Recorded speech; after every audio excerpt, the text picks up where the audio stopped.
जय गुरु जी।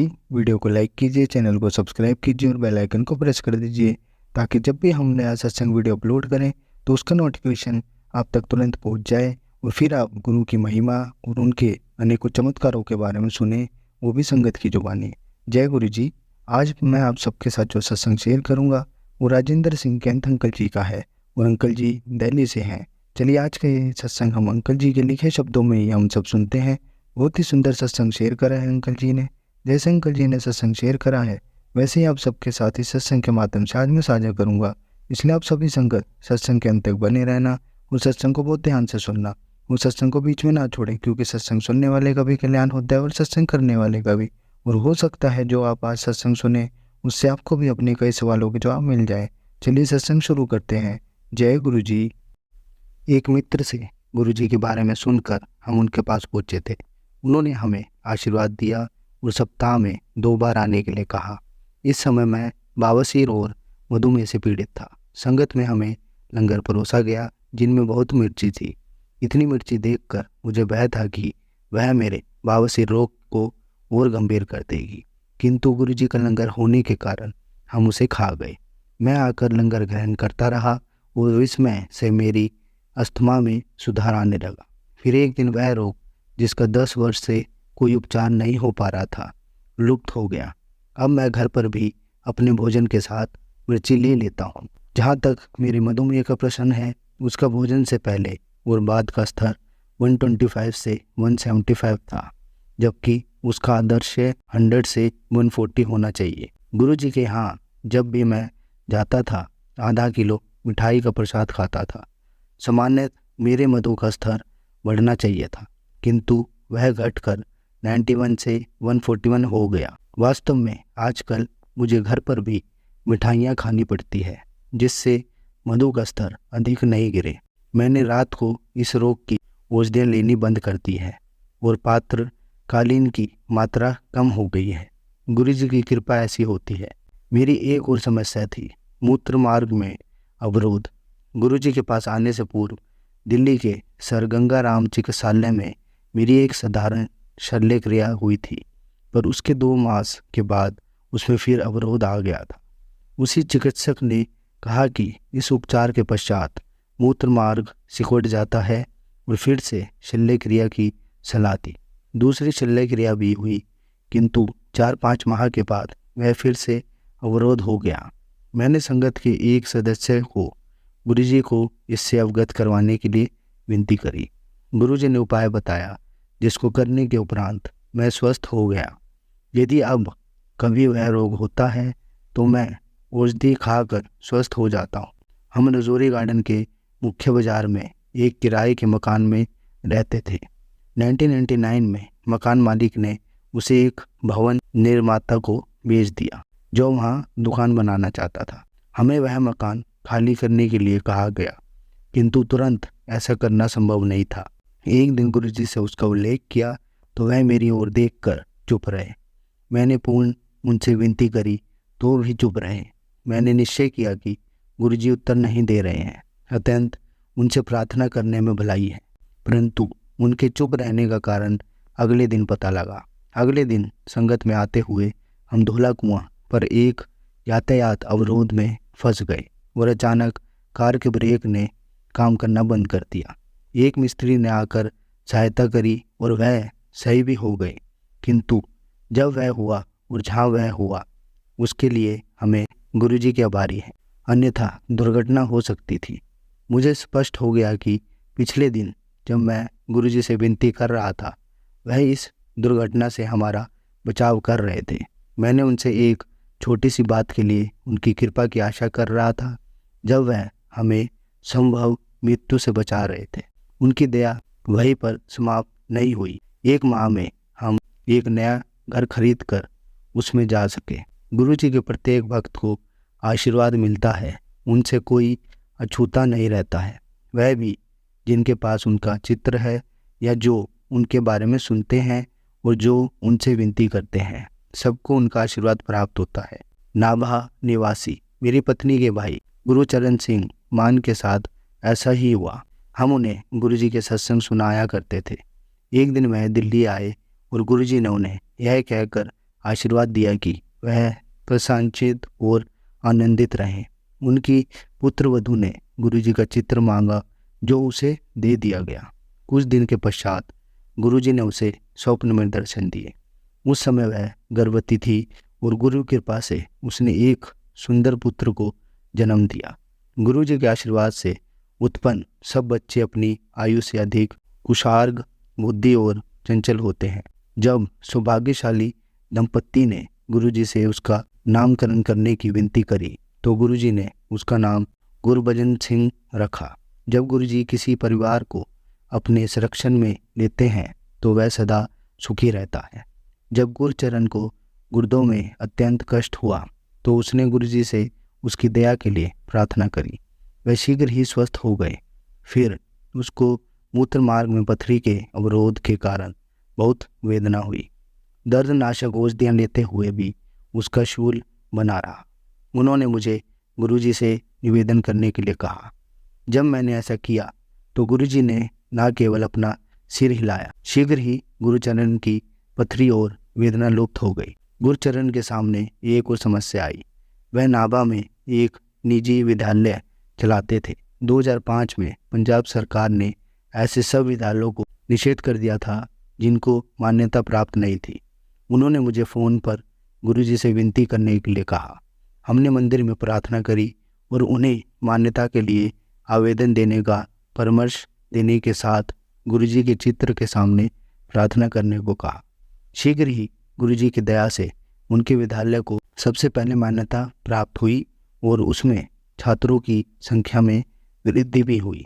गुरुजी सबको अपना आशीर्वाद देते हैं, उसके लिए केवल संपन्न और आस्था आवश्यक है। उनको अपनी समस्याएं बताने की भी आवश्यकता नहीं है।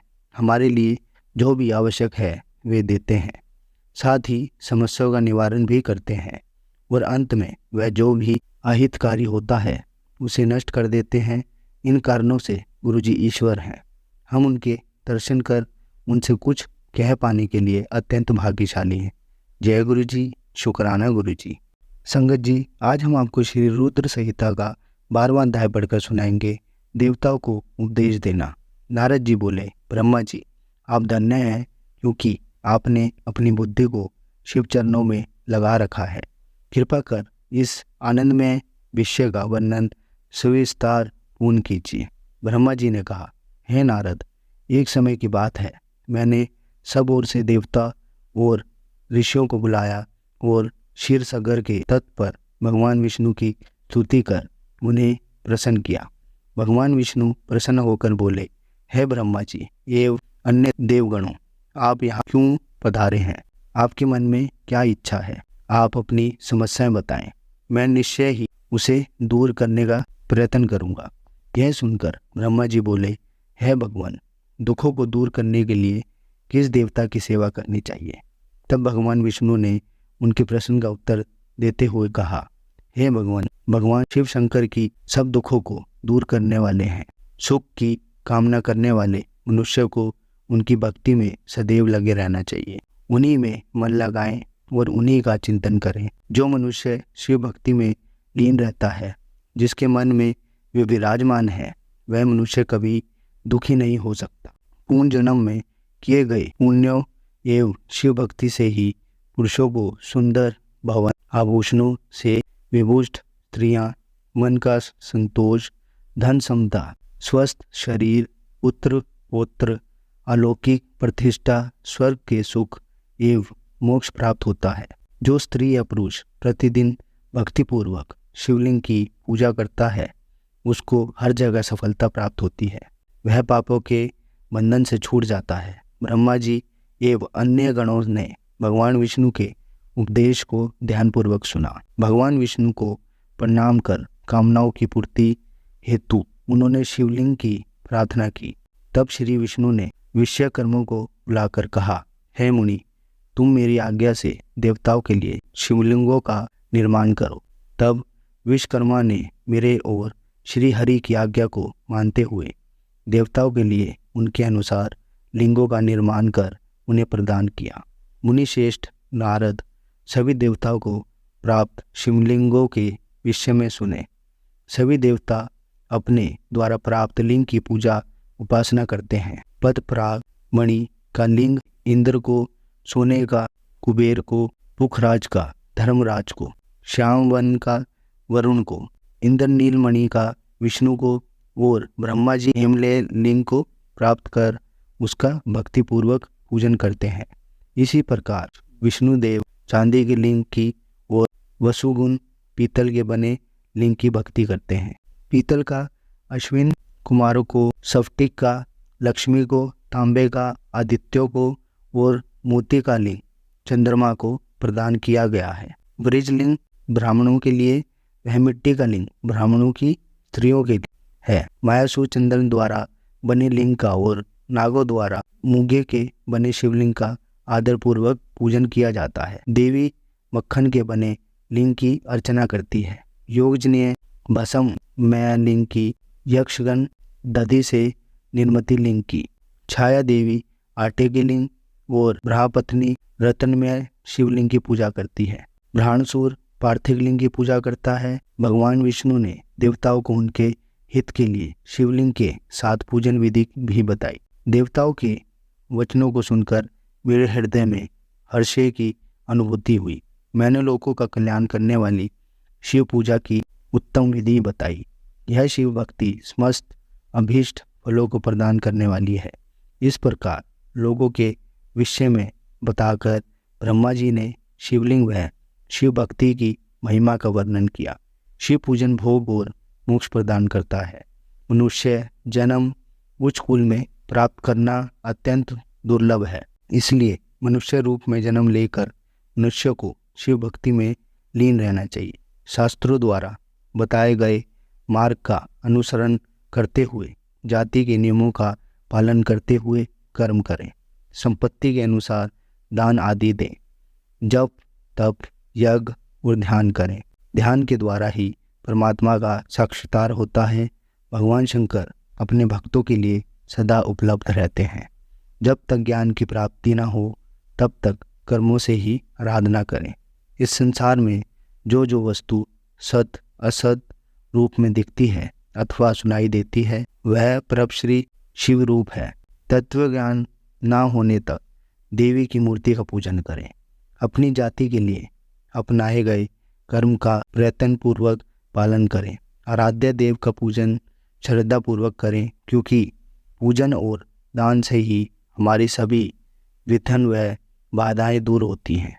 जिस प्रकार मैले कपड़े पर रंग अच्छे से नहीं चढ़ता परंतु साफ कपड़े पर अच्छी तरह से रंग चढ़ता है, उसी प्रकार देवताओं की पूजा अर्चना से मनुष्य का शरीर पूर्णतः निर्मल हो जाता है। उस पर ज्ञान का रंग चढ़ता है और वह भेदभाव आदि बंधनों से छूट जाता है। बंधनों से छूटने पर उसके सभी दुख दर्द समाप्त हो जाते हैं और मोह माया से मुक्ति मनुष्य शिव पद प्राप्त कर लेता है।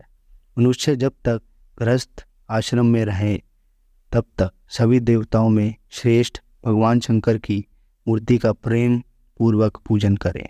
भगवान शंकर ही सभी देवों के मूल है। उनकी पूजा से बढ़कर कुछ भी नहीं है। जिस प्रकार वृक्ष की जड़ में पानी से सींचने पर जड़ एवं शाखाएं सभी तृप्त हो जाती है, इसी प्रकार भगवान शिव की भक्ति है। अत्यंत मनोवांछित फलों की प्राप्ति के लिए शिवजी जी की पूजा करनी चाहिए। अभीष्ट फलों की प्राप्ति तथा सिद्धि के लिए समस्त प्राणियों को सदैव लोक कल्याणकारी भगवान शिव का पूजन करना चाहिए। संगत जी, कल के सत्संग में आपको हम श्री रुद्र संहिता का 13वां अध्याय पढ़कर सुनाएंगे। जय गुरु जी, शुक्राना गुरु जी। संगत जी, अगर आपको आज का सत्संग अच्छा लगा हो तो आप इस सत्संग को और संगत के साथ जरूर साझा करें, जिससे वो भी महाराज का दिव्य आशीर्वाद प्राप्त कर पाएं। जय गुरु जी, शुक्राना गुरु जी।